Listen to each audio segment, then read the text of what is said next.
Who's the MVP of the NBA, which we've been fighting about for the last 20 minutes here?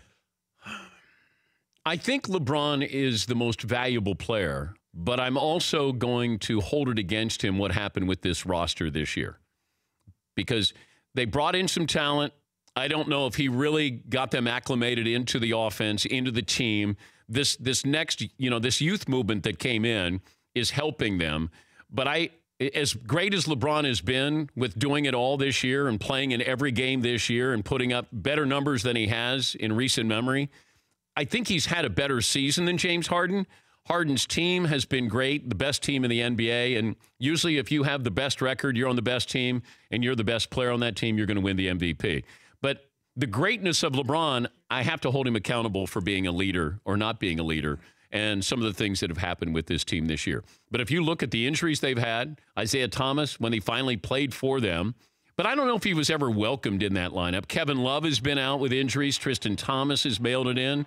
So it's pretty incredible what LeBron has done with that team. Yes, McLevin.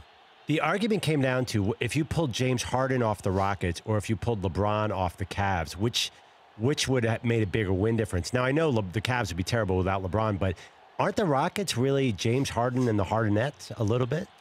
I know Paul is there, but they really a one-man show. Capella's been great. Chris Paul, I think he's been limited. I think he played in 58 games.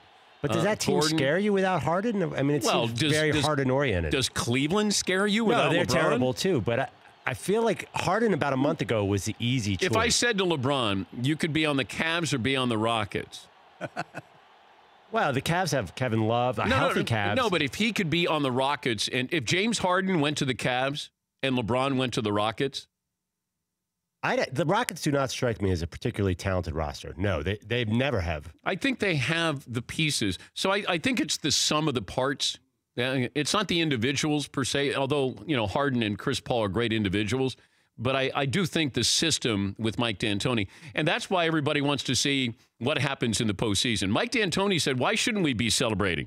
We had a great year, and everybody wants to wait until the postseason. Well, that's not the way it works. You give the MVP for the regular season, they have an MVP for the postseason. But, I think D'Antoni, who's had these seasons before, and certainly with Steve Nash, where you go, hey, we had a great regular season, and then they don't do anything in the postseason. Yeah, McLevin. I remember you said you didn't vote for Steve Nash one of his MVP years. It feels like a very similar dynamic. Nash under D'Antoni, a lot of wins. Do you remember why you didn't cast a vote for him? He won 2 MVPs. Because I thought Shaq should have won it the other year. I think that we love the Steve Nash story, but I think we forgot just how dominating that Shaq is. And I think the people looked at Steve Nash and, almost in wonderment, like you watch him and you go, how is that guy doing this? Whereas Shaq, you go, well, shouldn't he be doing that?